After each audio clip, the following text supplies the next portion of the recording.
Les audiences publiques sur le projet de train électrique de la Caisse de dépôt se sont terminées la semaine dernière et plusieurs groupes sont venus demander des modifications au projet. On en parle cette semaine au bulletin.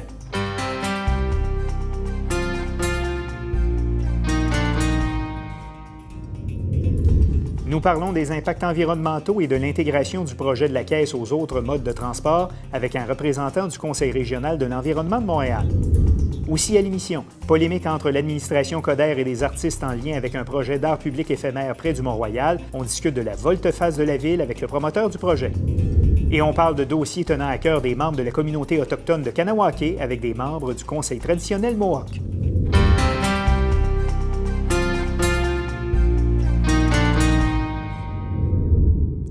Bonjour, ici Louis-Martin McArdle et bienvenue au bulletin.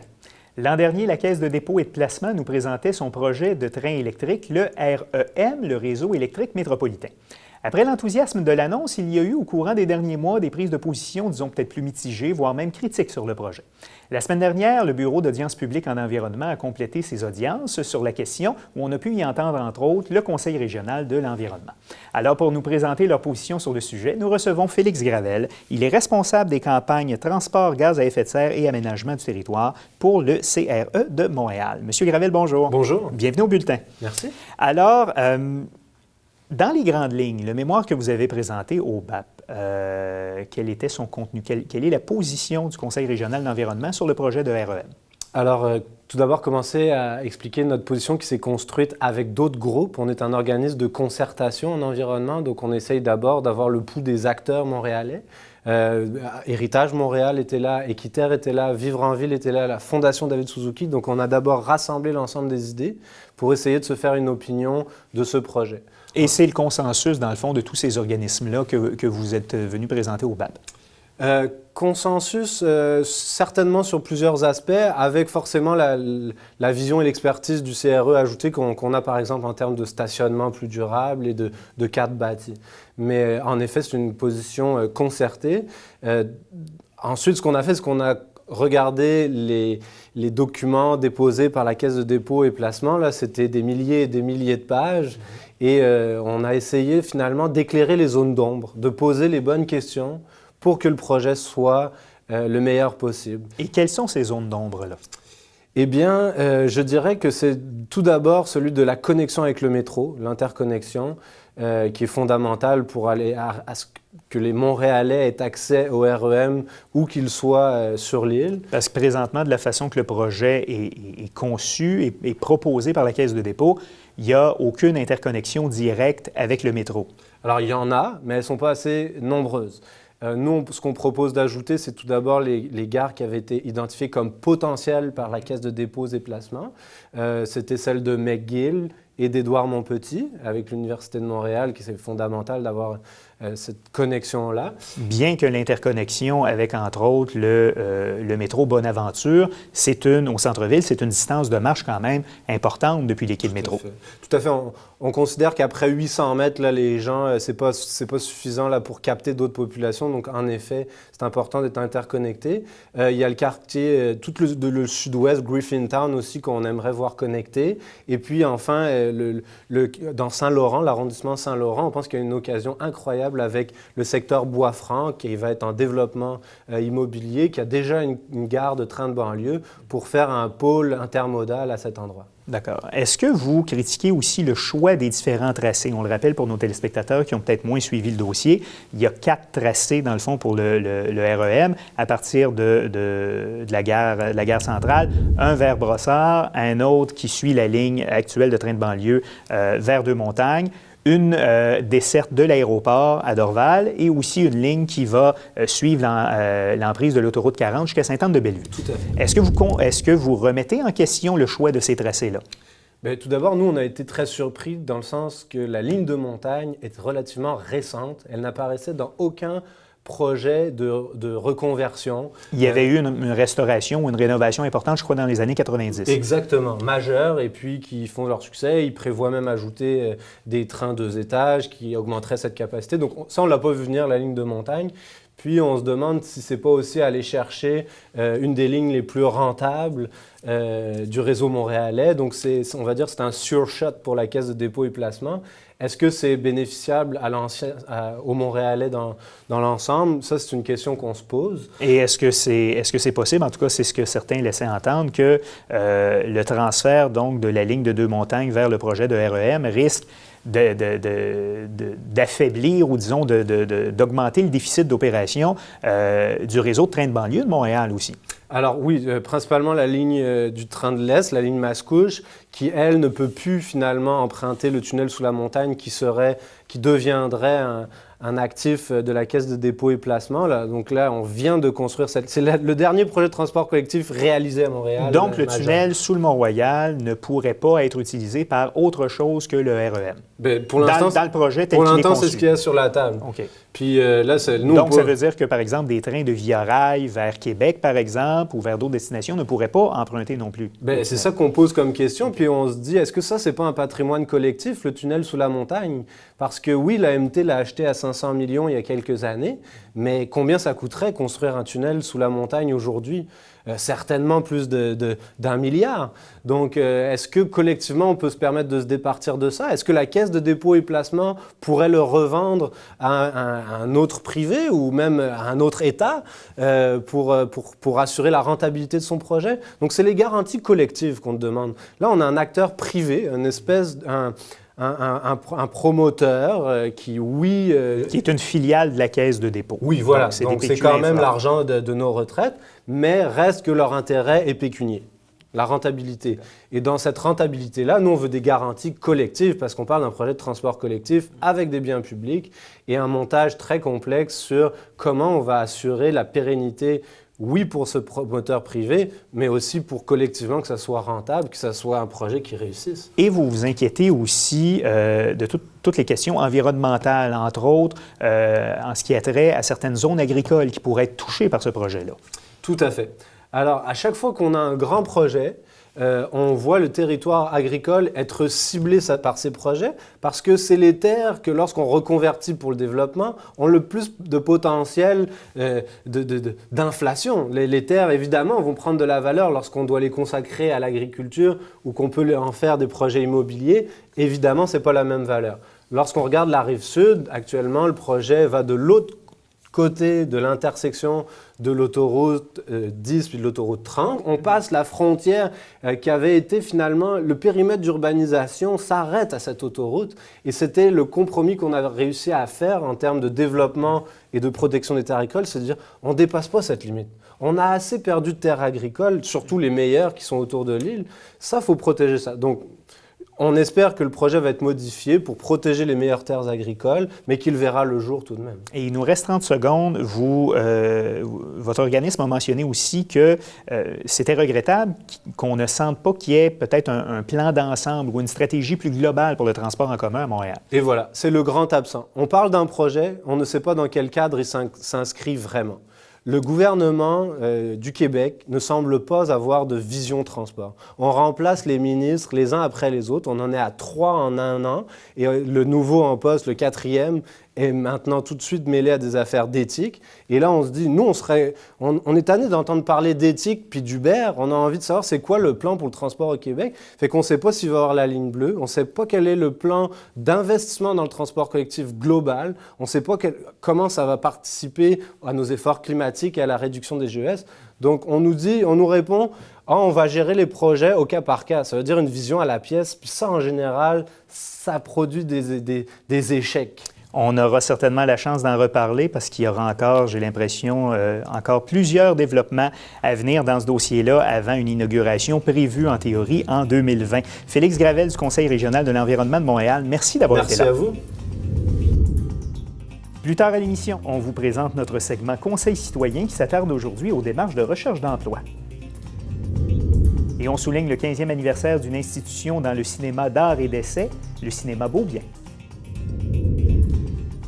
Petite note avant de poursuivre, nous devions recevoir aujourd'hui le conseiller de Rosemont-la-Petite-Patrie et candidat à la chefferie de Projet Montréal, François Limoges. Un contretemps l'a empêché de venir en studio aujourd'hui, alors on espère bien le recevoir au courant des prochaines semaines, la campagne à la chefferie de Projet Montréal qui se termine au début du mois de décembre.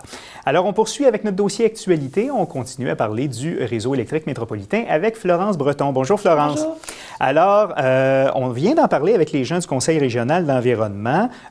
Donc, c'est un projet qui est un peu controversé, disons-le comme ça. Est-ce que tu peux nous résumer un peu les grandes lignes du projet de la Caisse de dépôt? Oui, bien tout d'abord, il faut savoir que c'est un projet de la filiale CDPQ Infra de la Caisse de dépôt. C'est un projet d'envergure, ça représente 5,5 milliards de dollars, dont 3 milliards proviendraient de la Caisse de dépôt. C'est le plus important projet de transport en commun à Montréal des 50 dernières années. Et donc, le principe, c'est de relier le centre-ville de Montréal avec la rive sud, la rive nord, l'ouest de l'île et l'aéroport de Montréal. Donc, ça représente 24 stations et donc un tracé de 67 km. Donc, on évalue qu'à partir de 2020, donc dans 4 ans, il y aurait 150 000 passagers là, qui pourraient l'utiliser finalement. On en faisait mention il y a quelques instants. Donc, les audiences du Bureau d'audience publique sur l'environnement se sont conclues la semaine dernière. Il y a plusieurs intervenants qui ont présenté des positions. Peux-tu nous résumer un peu les prises de position des principaux groupes? Oui, bien, on l'a dit, la controverse, je pense que c'est ce qui résume. Il n'y a personne qui s'oppose complètement au projet, mais il n'y a personne non plus qui l'approuve complètement.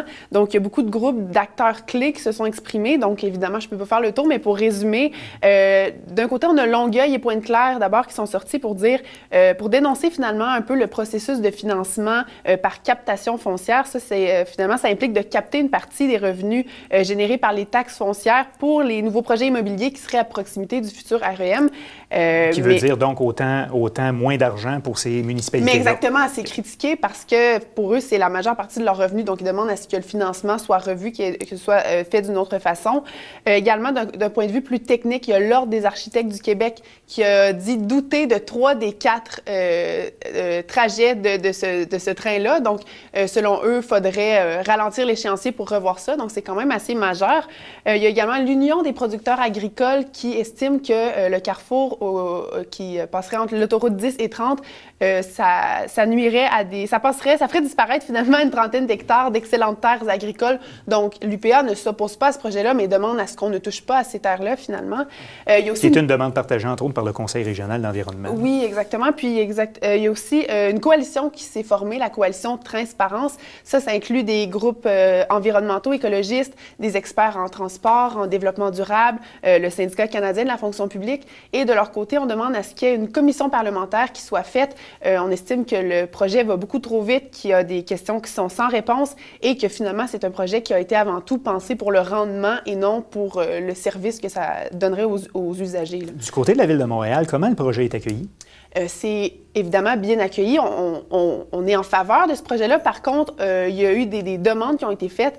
Du côté de la Ville de Montréal, on voudrait qu'il y ait des stations, des arrêts à la station de métro McGill, Édouard-Montpetit et une escale au bassin Peel. Donc, on approuve le projet, mais finalement, on demande à ce qu'il y ait plus d'arrêts à Montréal et c'est également... Une desserte peut-être un peu plus grande des quartiers centraux. Oui, c'est ça. Puis c'est aussi une demande de Projet Montréal à l'opposition. Un peu dans la même idée, là, on estime qu'il y aurait un manque de connexion sur l'île de Montréal et que finalement, le projet serait surtout pensé pour les gens de la Rive-Sud et qu'on oublierait un petit peu finalement là, les gens de Montréal. Et il y a quelques intervenants lors des audiences du BAP qui sont prononcés en faveur du projet. Oui, il y en a tout de même. Là, je donnerais l'exemple de la Chambre de commerce de Montréal, du Montréal métropolitain de leur côté et ça résume assez bien la raison d'être de ce projet-là.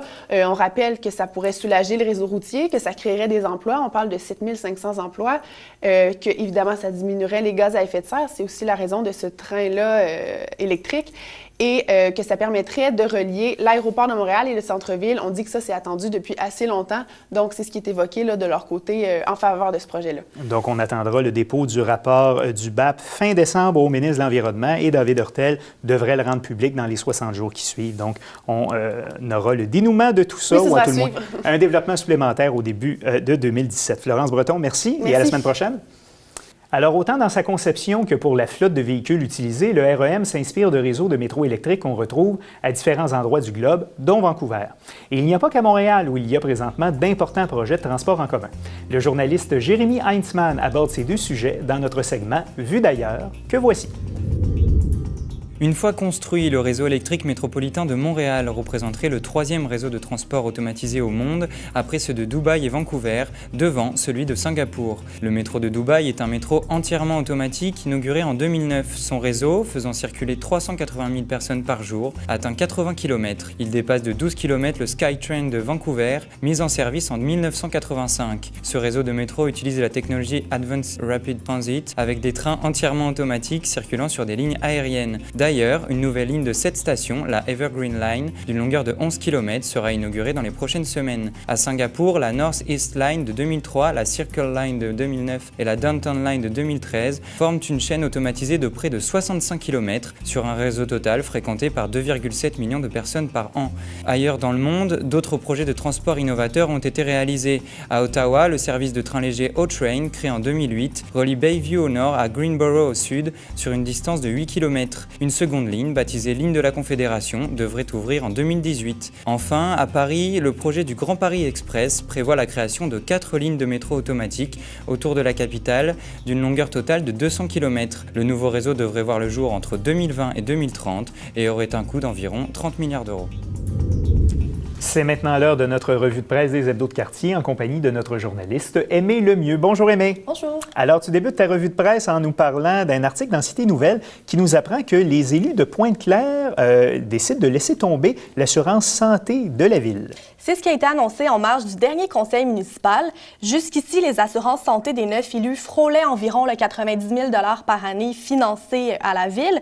En échange du retrait de leur programme d'assurance municipale, les élus verront plutôt leur salaire augmenter d'un montant combiné de 27 500 $. Alors, c'est une bonne nouvelle pour la ville. Donc, une bonne nouvelle pour les contribuables. Dans le sud-ouest, La Voix Pop qui nous parle d'un nouveau duplex qui sera construit dans le village Turcot par l'organisme Habitat pour l'humanité. Bien, c'est effectivement à l'ombre de l'échangeur Turcot que va être construit le fameux duplex d'Habitat pour l'humanité. 2 familles vont s'y établir d'ici décembre prochain et c'est pas le premier projet de ce genre-là que fait Habitat pour l'humanité. Dans tous les cas, l'idée de ces projets-là, c'est de permettre à des familles à faible revenu de pouvoir devenir propriétaires d'une maison et ça inclut différents avantages, notamment qu'aucun intérêt va être payé sur le prêt là, qui va leur être donné. Et déjà, c'est plusieurs familles qui ont hâte et qui démontrent leur intérêt pour résider dans cet habitat-là là, tout prochainement. Dans le journal de Rosemont, La Petite Patrie, on parle d'une première phase de modernisation du parc Maisonneuve qui débutera par le chalet d'accueil du parc. Oui. Donc, dans les prochains jours et jusqu'en mars 2017, les travaux de rénovation commencent. C'est un contrat de près de 2 millions qui vient d'être accordé à une compagnie de construction. La Ville de Montréal dit vouloir moderniser le pavillon d'accueil tout en assurant quand même sa pérennité. Le bâtiment a été construit en 1966, alors on considère important tout de même de garder son originalité, sa façade d'autrefois. Mais c'est donc la première phase de modernisation, effectivement, qui commence là, tout prochainement. Et le plan est établi pour 2016-2030. Il y aura 3 phases pour chacune de 5 ans. Et on termine dans le Messager de Verdun. On parle de l'élection partielle qui aura lieu au courant des prochaines semaines pour combler le siège qui est vacant à l'Assemblée nationale. Et le Parti libéral du Québec a dévoilé sa candidate. C'est Isabelle Melançon, qui est l'ancienne directrice de la SODEC, qui est chef de cabinet de la ministre de l'Enseignement supérieur, Hélène David, qui va prendre les couleurs du parti pour cette élection partielle-là. La candidate, elle habite l'Assomption, mais elle entend être très, très présente à Verdun dans les prochains mois. Pour le moment, la course à la députation est entièrement féminine. Madame Melançon va affronter l'ancienne mairesse Ginette Marotte, qui est pour la CAQ, et l'intervenante sociale Véronique Martineau, qui représente Québec solidaire. Le PQ, de son côté, n'a pas encore affiché ou n'a pas encore annoncé le candidat qui serait dans les élections partielles de Verdun. Mais de toute façon, le premier ministre Couillard a jusqu'à la fin de l'année là, pour déclencher les élections partielles. Alors, c'est à suivre. Donc, on en entendra parler certainement dans les prochaines semaines. Aimée Lemieux, merci. Et à la semaine prochaine. Alors, restez avec nous. Tout de suite après la pause, on revient sur une controverse qui est survenue la semaine dernière entre l'administration municipale et des artistes concernant l'installation d'une œuvre d'art public près du parc du Mont-Royal. Restez avec nous.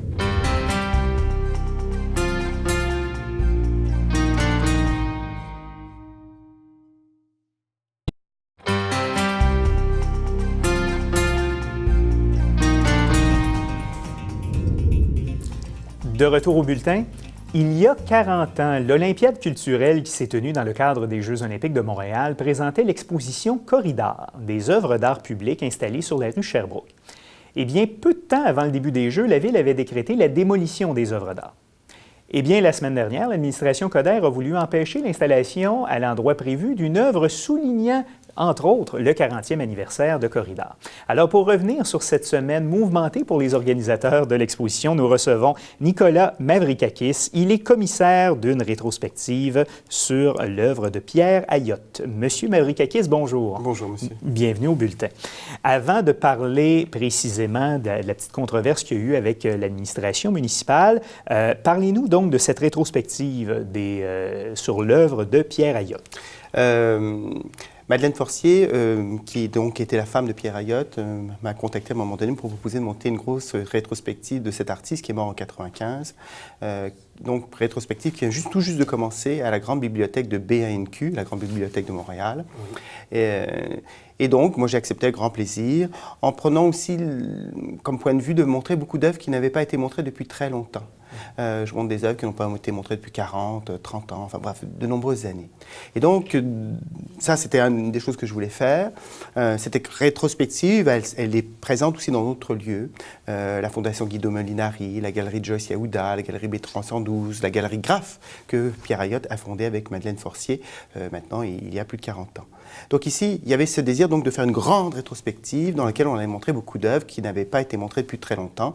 Dont, entre autres, La Croix du Mont-Royal, qui était une œuvre qui avait fait polémique, justement, en 1976 dans le cadre de Corridor. Oui, polémique. Enfin, j'ai l'impression que ça avait choqué surtout le maire de l'époque, Jean Drapeau, qui, je crois, avait une vision assez quand même conservatrice de l'art. Je pense qu'il pouvait aimer une certaine forme d'art moderne, mais je pense qu'il ne comprenait pas très bien ce qui se passait dans les années 60-70. Toute la notion d'installation, l'œuvre d'art était en train de changer. Il était très proche d'un artiste qui s'appelait Robert Lapalme, d'ailleurs, qui s'était prononcé même contre l'art abstrait. Vous voyez, le genre de choses. Donc le maire avait fait détruire en une seule nuit ou 2 jours, en fait, les œuvres d'art qui lui semblaient choquantes, certaines le critiquant, et on avait reproché à Pierre Ayotte d'avoir fait une œuvre scandaleuse, ce qui n'est pas si clair en fait. Pierre Ayotte s'est très peu prononcé sur cette œuvre. Donc pour en même temps souligner les 40 ans de Corridor, vous aviez l'intention pour cette exposition d'installer tout près du parc Jeanne-Mance et du parc du Mont-Royal, donc à l'intersection de l'avenue des Pins et de l'avenue du Parc. Exactement. Une croix. Est-ce que c'est la même qu'à l'époque ou c'est une reconstruction de cette montre? Alors, c'est une reconstruction puisqu'elle a été démolie. Parce qu'elle avait été démolie. Mais aussi, on peut la reconstruire facilement puisque c'est des matériaux qui sont utilisés pour construire des échafaudages. Donc, on peut la reconstruire vraiment presque à l'identique. D'accord. Et c'est là qu'il y a eu une certaine controverse avec l'administration municipale. Vous aviez obtenu l'autorisation d'installer cette croix-là de façon temporaire, donc oui, une œuvre d'art publique éphémère. Et l'administration municipale a, disons, manifesté son mécontentement à l'idée que ce soit installé là. Racontez-nous un peu ce qui s'est passé. Ben, écoutez, on a suivi tout le processus depuis 2 ans. On était au Bureau d'art public de Montréal, qui fait un excellent travail et qui, depuis 2 ans, montre des œuvres intéressantes à Montréal. Donc, on est allé les voir. Ils ont été emballés par le projet. Ils nous ont dit que c'était une belle manière de montrer que Montréal avait changé par rapport à l'art contemporain, qu'on n'était plus en 1976. On a eu l'appui du Conseil des arts de Montréal. On a eu l'appui du ministère de la Culture et des Communications qui nous a donné l'autorisation de mettre cette croix d'une manière temporaire en ce lieu-là. Donc, vous aviez déjà l'autorisation, entre autres, du ministère de la Culture, parce que c'est l'arrondissement historique du Mont-Royal, donc voilà. Ça prenait des autorisations. Exactement, on donc, les avait. Vous aviez tout ça. Par contre, on a appris que l'administration municipale voulait déplacer l'œuvre à un autre endroit. C'est bien ça? Voilà, on nous a dit qu'il fallait... qu'on était inquiet de l'acceptabilité sociale de cette œuvre-là et qu'il faudrait aller faire une forme de médiation en amont, si je puis dire. Nous, on a toujours dit qu'on voulait faire une médiation par la suite, une fois la croix installée, l'expliquer aux gens qui passeraient, par exemple, aller rencontrer les gens du quartier, dont les sœurs. Mais là, ils voulaient qu'on fasse cette médiation auparavant, d'aller rencontrer l'archevêché, d'aller rencontrer les sœurs. Parce qu'il faut préciser que les hospitalières de l'Hôtel-Dieu, donc des religieuses, un de leurs bâtiments est tout près, et dans le complexe de l'Hôtel-Dieu, juste à côté du parc Jeanne-Mance. Oui, mais ce qu'il faut dire, ce qui est important, c'est que moi, quand j'ai décidé de remonter cette croix, mon but, c'était de faire réfléchir les gens à la question du patrimoine historique et religieux de Montréal. On est à 2 pas de l'Hôtel-Dieu. Quel est l'avenir de ce bâtiment qui sera fermé éventuellement lorsque les services seront déménagés dans le nouveau CHUM en construction? Exactement. qu'est-ce qu'on va en faire?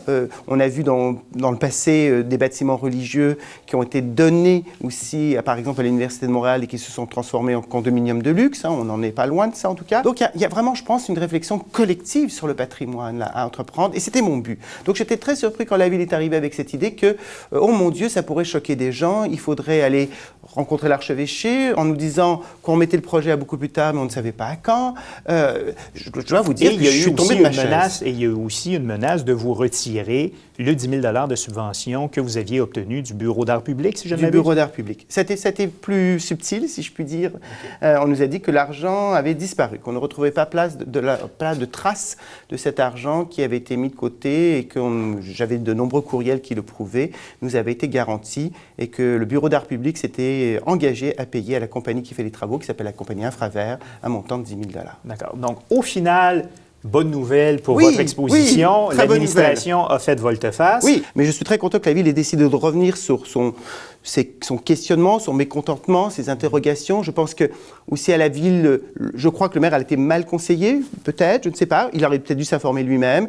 J'ai l'impression que quand je parlais aux gens de la ville de Corridor, ils n'étaient pas trop au courant. Ils ne se rendaient pas compte non plus qu'ils allaient raviver une blessure très profonde dans le milieu des arts aussi. Il faut se souvenir quand même qu'il y a eu un procès Corridor, que le maire Jean Doré... Et que ça s'est étiré sur, je crois, jusqu'en 1988. Exactement. Et qu'à la fin, le maire Jean Doré a reconnu à l'époque les torts de la ville et qu'il a fait donc une entente... Un peu moins de 100 000 $, je crois, qui ont été versés aux artistes en compensation, eux qui demandaient 350 000, quelque chose comme ça. Voilà, mais la ville a reconnu ses torts. Donc réouvrir toute cette question-là, je pense que la ville ne s'est pas rendu compte. Et je pense que s'ils avaient été mieux informés, ils ne l'auraient pas fait. Il nous reste peu de temps. Ce que vous retenez de tout cet épisode-là, est-ce que ça vous laisse une certaine forme d'inquiétude à ce qu'il y ait...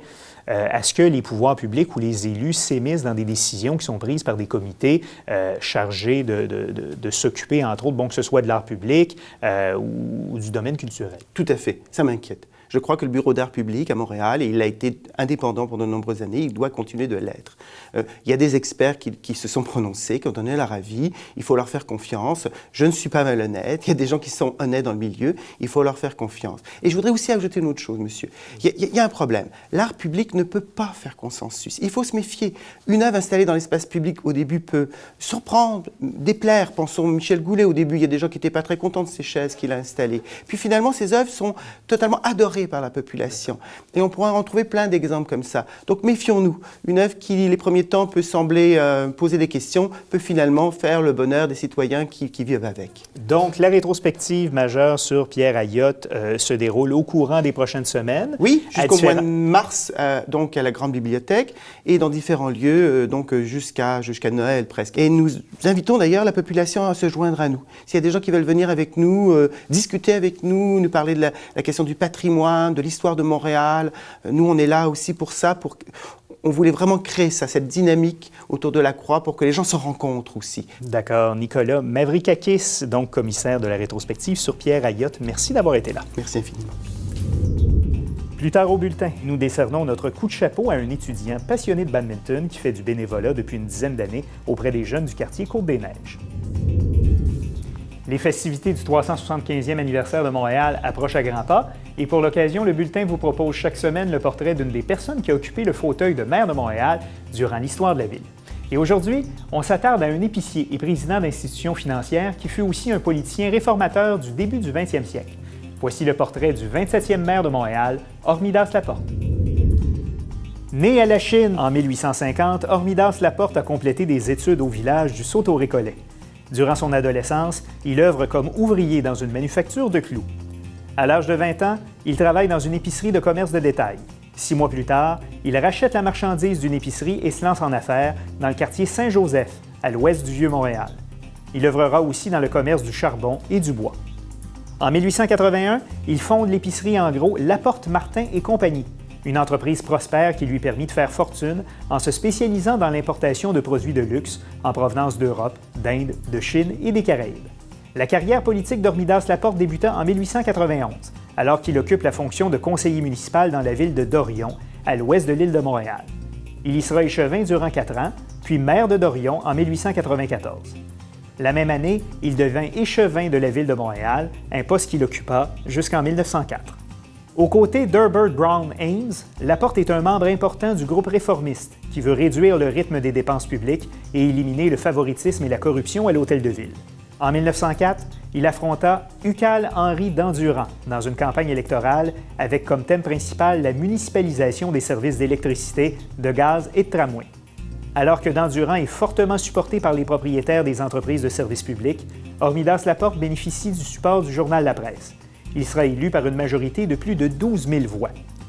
Durant son passage à la mairie, il ne réussit pas à défaire le monopole des trosses qui contrôlent les tramways et l'électricité. L'abolition de ces monopoles ne surviendra que plusieurs dizaines d'années plus tard, dans les années 40 pour l'électricité et au début des années 50 pour les tramways.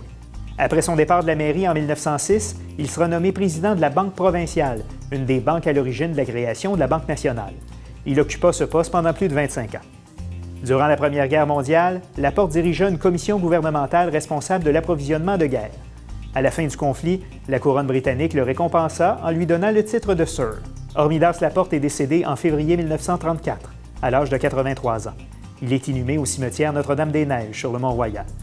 La Ville de Montréal se souvient du 27e maire de Montréal avec la majestueuse avenue Laporte, dans le quartier Saint-Henri, qui porte son nom depuis 1907.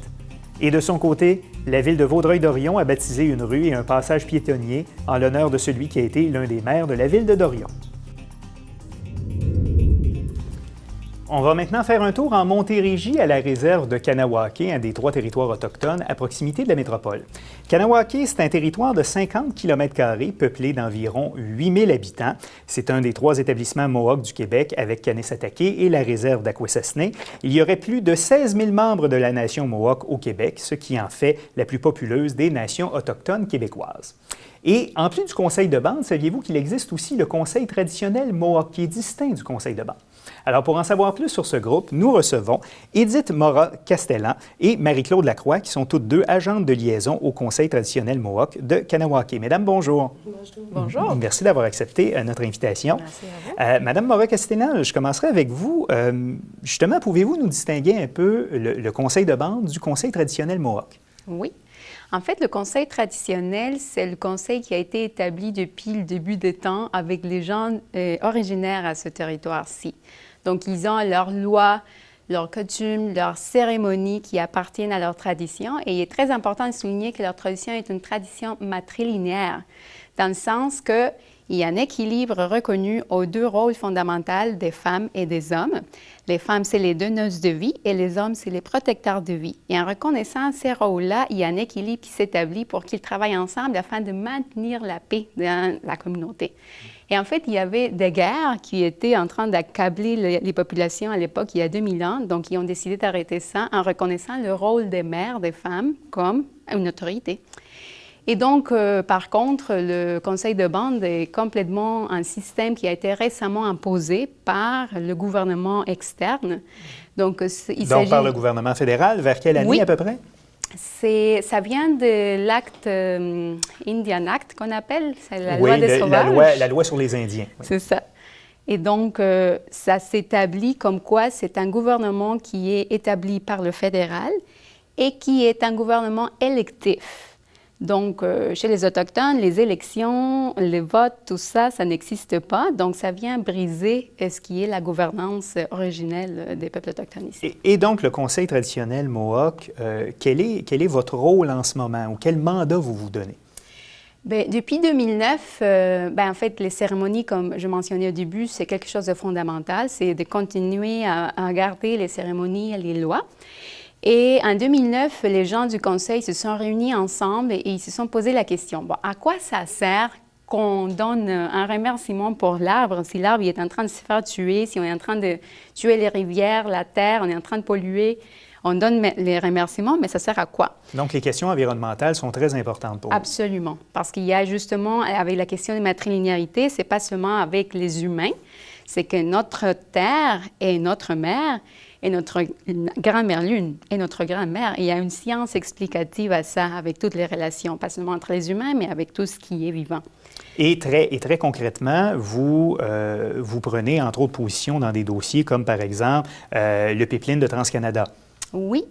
En fait, évidemment, à partir de ce moment-là que le Conseil décide qu'ils vont dédier toutes leurs énergies à défendre notre terre-mère, tout projet qui va être dévastateur pour la santé de la population de la Terre, immédiatement, il y a surtout des populations non autochtones qui vont approcher le Conseil pour faire des actions communes afin d'éviter qu'un projet soit finalisé ou même commencé.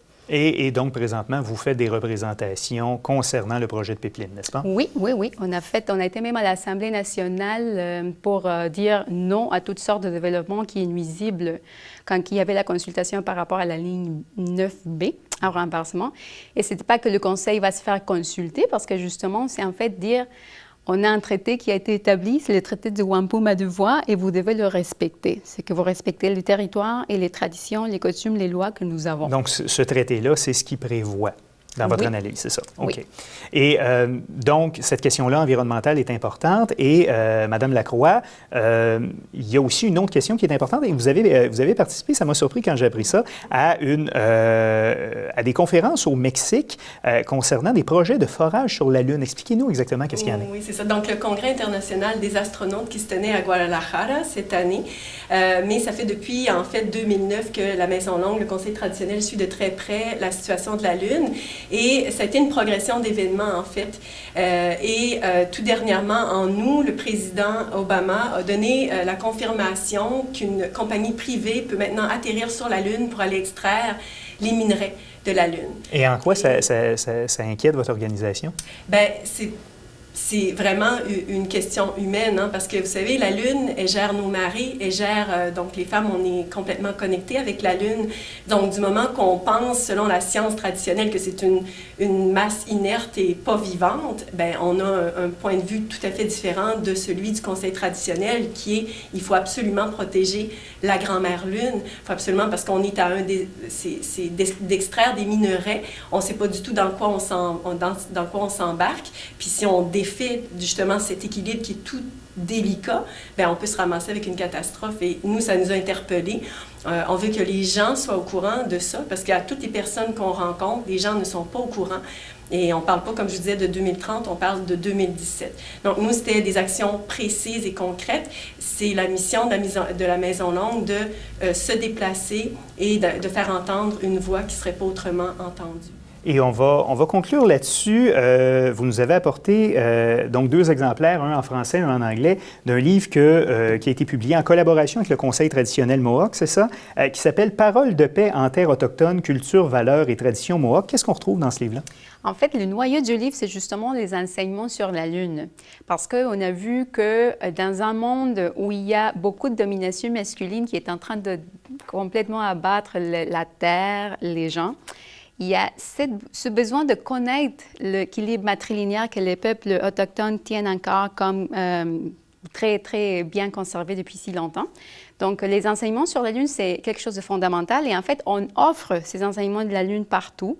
On est en train d'approcher des organisations, des centres communautaires, des centres culturels, des associations des citoyens, tout le monde qui veut apprendre de comment on est intimement lié à la Terre puis à la Lune, puis comment que notre vie en dépend de la Lune. Donc voilà, donc pour initier ou renseigner la population sur les traditions autochtones. Alors, Édith Mora-Castellan et Marie-Claude Lacroix, merci d'avoir été là. Merci à vous. Pour nous joindre, écrivez-nous à l'adresse suivante, lebulletin@tcftv.ca. Vous pouvez aussi visiter notre site web au www.tcftv.ca. Le cinéma Beaubien est une institution à part dans le milieu culturel montréalais. Et cette année, ce cinéma d'art et d'essai fête ses 15 ans. Alors, pour nous raconter l'histoire du cinéma Beaubien, pour discuter de son avenir et aussi de l'état du cinéma québécois, nous accueillons le PDG du cinéma Beaubien, Mario Fortin. Bonjour, Monsieur Fortin. Bonjour. Merci d'être avec nous aujourd'hui. Vous êtes arrivé au cinéma Beaubien en 2001, alors qu'on peut le dire, c'était peut-être un peu moins populaire que ça peut l'être maintenant. Qu'est-ce qui vous a poussé à prendre les rênes du cinéma Beaubien à l'époque? En fait, on m'a tiré plus que poussé vers cette aventure-là. parce que, bon, à l'époque, en 2001, les Cinéplex Odéon de l'époque, c'est pas le Cinéplex d'aujourd'hui, étaient en faillite pratique et ils ont annoncé la fermeture de 72 salles de cinéma à travers l'Amérique du Nord. Dont le cinéma Beaubien, qui était un cinéma Dauphin à Cinéplex, l'époque, oui. le Dauphin. Oui. Mais aussi le Faubourg, l'Égyptien, d'autres salles partout en Amérique du Nord. Et les gens du quartier Rosemont se sont dit, non, non, non, il n'y en est pas question. Notre cinéma, il est là depuis 1937. Ça fait partie de la vie du quartier. C'est une institution. Il faut qu'on fasse quelque chose pour le sauvegarder. Alors, ils ont mis en place un petit comité qui est devenu un conseil d'administration d'une OBNL qui a été créé. Et puis, ils sont venus chercher quelqu'un qui avait un peu d'expérience. J'ai toujours travaillé toute ma vie dans le milieu du cinéma. Ils sont venus me chercher pour écrire le plan d'affaires et voir quelles étaient les possibilités avec cet immeuble-là pour conserver sa vocation de cinéma. Et vous en dirigez les destinées depuis, 15 ans plus tard. déjà Oui. 15 ans. Oui. Comment vous pourriez qualifier la programmation du cinéma Beaubien par rapport à ce qu'on peut voir dans les grands complexes de cinéma? Bien, justement, à cette époque-là, il y a 15 ans, quand on a fait le plan d'affaires, quand on a analysé, on a posé des questions aux gens du coin puis aux gens qui, même s'ils étaient plus très nombreux, qui continuaient à fréquenter le cinéma Dauphin. Et puis, ce qu'ils nous ont raconté, c'est que de toute sa vie, depuis 1937 jusqu'à 2001, ce cinéma-là a toujours présenté des films un peu particuliers, des films d'art et essai, des films indépendants. Tous les films de la Nouvelle Vague, les Godard, les Truffaut, les Hitchcock même, tous ces grands classiques-là étaient présentés au cinéma Dauphin. Et ils ont dit, on aime, ça donne à cet endroit-là une âme, donc on voudrait que ça continue. Alors, tout de suite, on s'est dit, il n'est pas question qu'on présente la même programmation des blockbusters qui est présentée dans tous les multiplexes, pas juste à Montréal, pas juste au Québec, partout sur la planète. Alors, on s'est dit, on va aller chercher les petits trésors, les petits joyaux qui sont présentés nulle part ailleurs, et puis c'est ça qu'on va offrir. Et vous faites aussi une grande place au cinéma québécois. Bien, c'est qu'on est arrivé, on était très chanceux parce qu'en même temps qu'on arrivait en 2001 avec notre cinéma à qui on essayait de redonner une vie, bien, c'était l'apogée du cinéma québécois de la dernière vague. Donc, on a pu bénéficier de tous les grands succès qu'il y a eu les des bons années cop, 2000. bad cop, etc. C'est ça, les Séraphins, les Crazy. Crazy qui est encore dans le top 5 de nos films des 15 dernières années. Donc, on a pu en profiter de ça.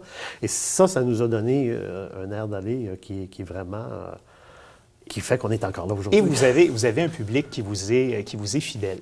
On a un public qui est très fidèle. On a des clients. On est passé de 30 000 personnes par année qui allaient au cinéma à cette époque-là, en 2001, avant, à 225-250 000 spectateurs par année.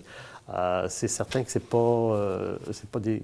Il n'y a pas de spectateurs individuels là-dedans. C'est beaucoup des gens qui viennent à répétition.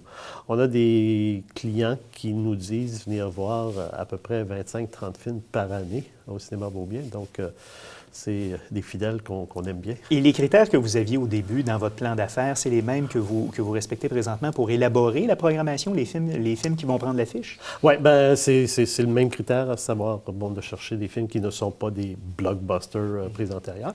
Bien que pour les films québécois, bien là, on a un faible et puis on va présenter des films qui sont un peu plus populaire que pour la bonne plus cause. RSC, mais c'est pour la bonne cause, c'est pour le cinéma québécois. Et les gens nous le disent et aiment bien voir ces films-là dans des conditions spéciales comme chez nous. Et d'ailleurs, on sent, en tant qu'observateur extérieur, qu'il y a peut-être une diminution, bien clairement, peut-être pas une diminution d'intérêt, mais clairement une diminution du nombre d'entrées pour les films québécois qu'on voit depuis, disons, peut-être les 7-8 dernières années. Comment vous expliquez est-ce que c'est une phase, c'est des cycles? Bien, on a une industrie qui est très cyclique. J'ai 43 ans d'expérience, alors j'en ai vu plusieurs cycles des hauts et des bas. On est présentement dans une phase où on remonte la pente. On a connu un haut comme jamais, je pense, dans l'histoire du cinéma québécois, avant 2013, 2010, avec 2008, avec des 18 de part de marché. C'était vraiment magique Et on souhaiterait que ça soit toujours comme ça, mais malheureusement, hein, c'est beaucoup demandé. Donc, vous avez à bon l'industrie. espoir que la courbe va s'inverser? Il y a eu une crise en 2013. On a perdu énormément de clients à ce moment-là parce que, bon, les films n'étaient pas au rendez-vous. Les films, on ne les fait pas, hein. On est à la merci de ce qui est fait. Donc, les films n'étaient pas au rendez-vous pour la clientèle, donc c'était un rendez-vous manqué.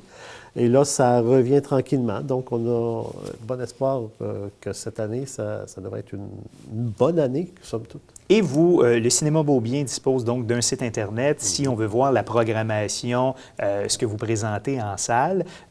Donc, quelle est l'adresse? C'est le www.cinémabeaubien.com. Et d'ailleurs, c'est un cadeau qu'on se paye pour notre 15e anniversaire. On va avoir un tout nouveau site dans peut-être une semaine ou deux, là, si tout va bien. Bien, on le visitera dès maintenant et on le visitera encore une fois dans quelques semaines. Donc, Mario Fortin, PDG de l'organisme à but non lucratif qui gère le Cinéma Beaubien, merci d'avoir été là. C'est moi qui vous remercie. C'est maintenant l'heure de vous présenter notre calendrier culturel préparé par notre journaliste Claudia Cruz. Le Musée de la Chine est constitué d'un lieu d'exposition intégré dans des bâtiments du régime français et d'une impressionnante collection d'art public exposée tout le long des berges du lac Saint-Louis. Le musée est ouvert du mardi au dimanche jusqu'au 30 novembre. Pour plus de renseignements, visitez le www.lachine.ca. C'est une tradition à l'approche de l'Halloween, le Château Ramsay propose son exposition familiale Espèces de courge, l'occasion d'en savoir plus sur les citrouilles, potirons et autres cucurbitacées. L'exposition gratuite est présentée dans les jardins du gouverneur du Château Ramsay tous les jours jusqu'au 6 novembre. Pour plus d'infos, visitez le www.châteauramsay.qc.ca. L'école de danse Tangueria invite les jeunes et les moins jeunes à suivre des cours de tango gratuits en plein cœur du parc de la Petite Italie. C'est un rendez-vous tous les jeudis jusqu'au 27 octobre de 19h à 22h. Pour en savoir plus, visitez le www.petiteitalie.com. Alors, tout de suite après la pause, on vous présente notre segment Conseil citoyen et on décerne le coup de chapeau. Restez avec nous.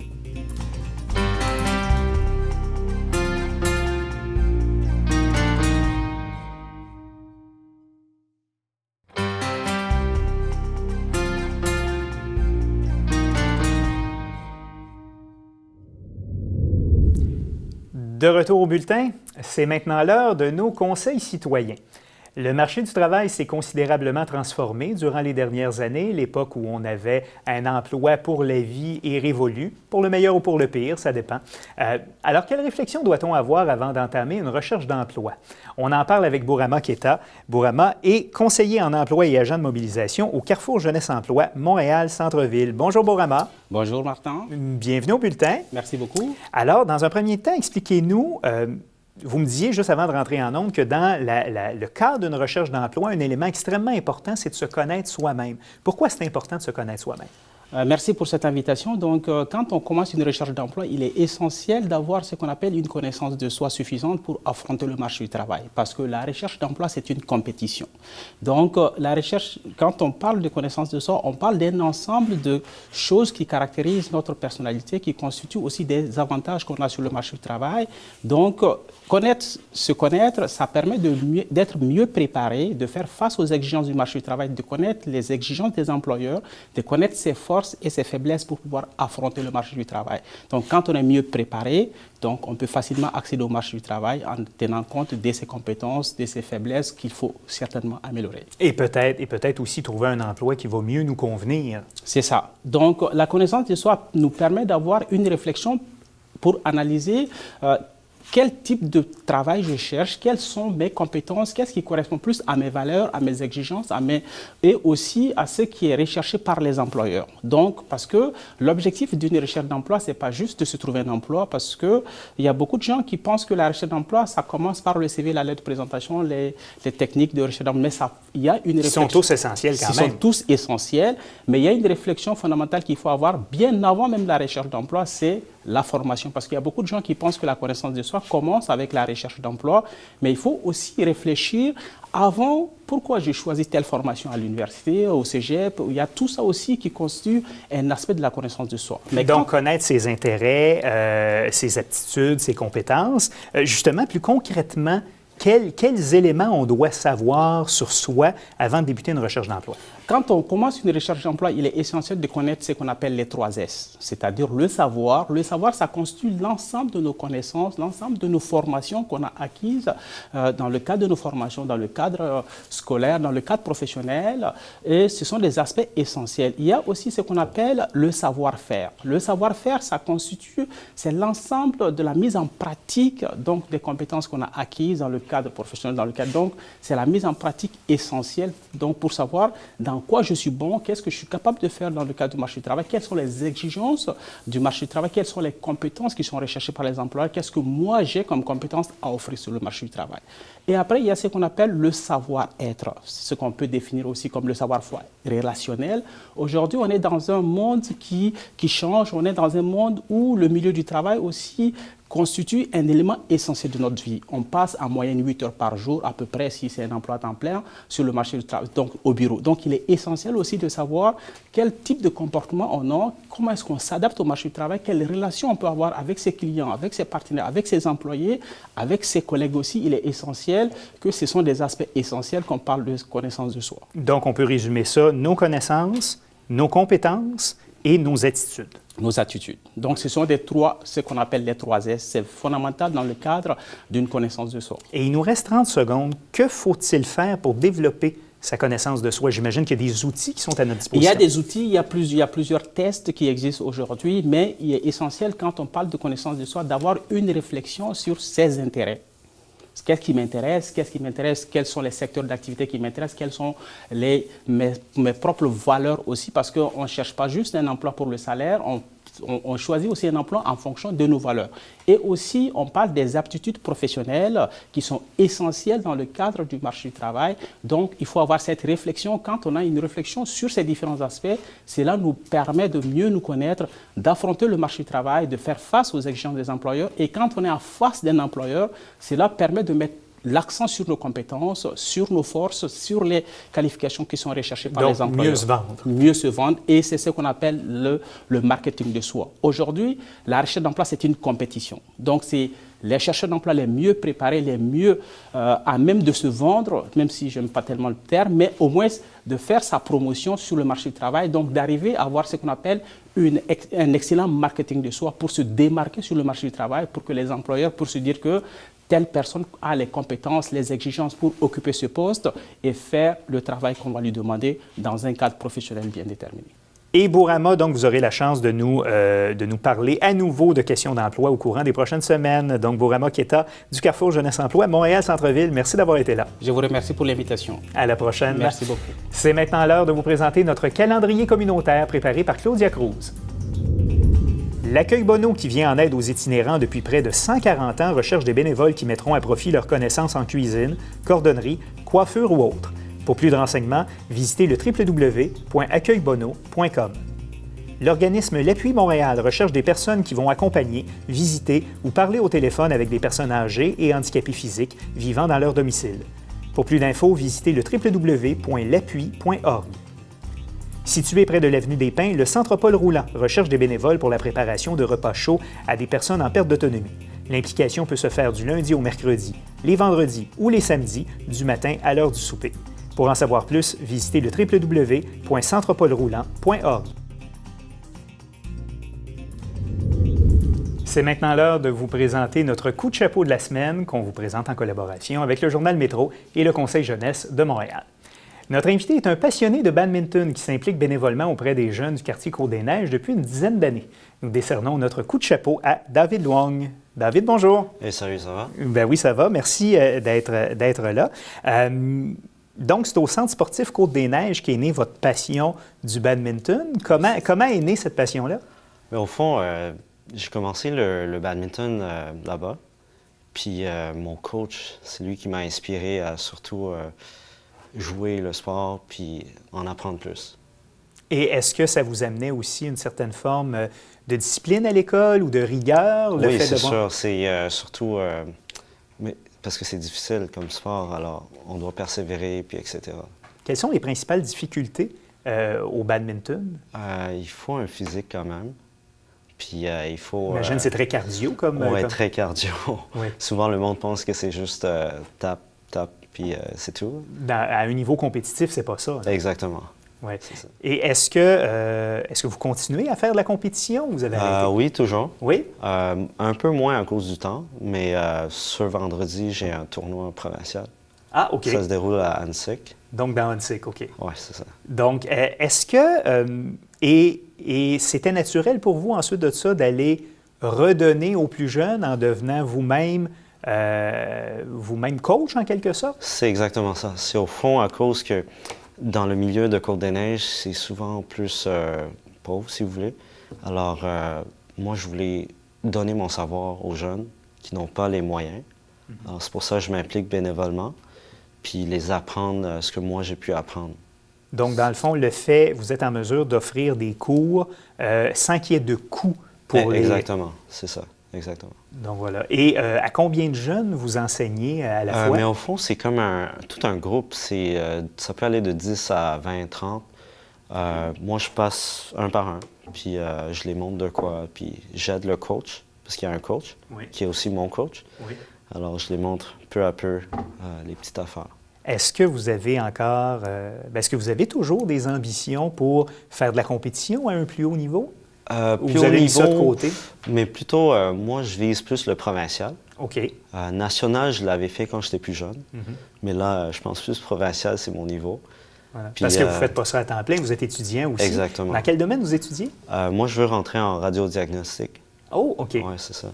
Donc, voilà. Donc Puis, en parallèle, vous continuez votre implication bénévole. Exact.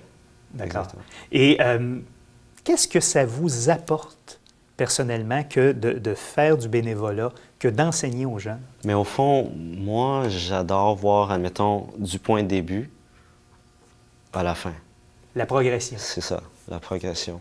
De quelqu'un qui n'a aucune connaissance à ce qui termine champion, admettons. Ça me valorise beaucoup. Et est-ce que vous voyez faire ça encore longtemps? Oui, justement, on vient juste de monter une équipe au YMCA Guy Favreau. OK. Alors, une équipe de compétition dans la Ligue Badminton Québec. Puis on va partir la première saison. Donc voilà pour une première saison donc, de tournoi. Et donc, c'est une nouvelle ligue qui est basée au centre-ville, près du quartier chinois, au YMCA du centre Guy Favreau. Exactement. D'accord. Écoutez, c'est votre implication est très inspirante. Et puis, j'espère qu'elle pourra se poursuivre au bénéfice des jeunes de Côte-des-Neiges pour encore longtemps. Oui, c'est ça. David Luong, merci beaucoup d'avoir été là et c'est à vous qu'on décerne notre coup de chapeau de la semaine. Merci beaucoup. Pour revoir cette entrevue et près de 200 autres, visitez la page de l'émission sur YouTube. Aussi, devenez fan de l'émission en visitant notre page Facebook. Vous pouvez aussi suivre TCF sur Facebook et Twitter. C'est tout pour cette semaine. Merci à toute l'équipe qui a travaillé sur la production du bulletin. Nos journalistes Claudia Cruz, Jérémy Heintzmann, Aimé Lemieux et Florence Breton. À la caméra, Guillaume Gépilote et André Gingras. Dejala Gelin à l'assistance, Laërcio Bastos à la réalisation. Au nom de toute l'équipe, ici Louis-Martin McArdle, merci d'avoir été là et on se revoit dans 7 jours pour un nouveau bulletin. À la semaine prochaine.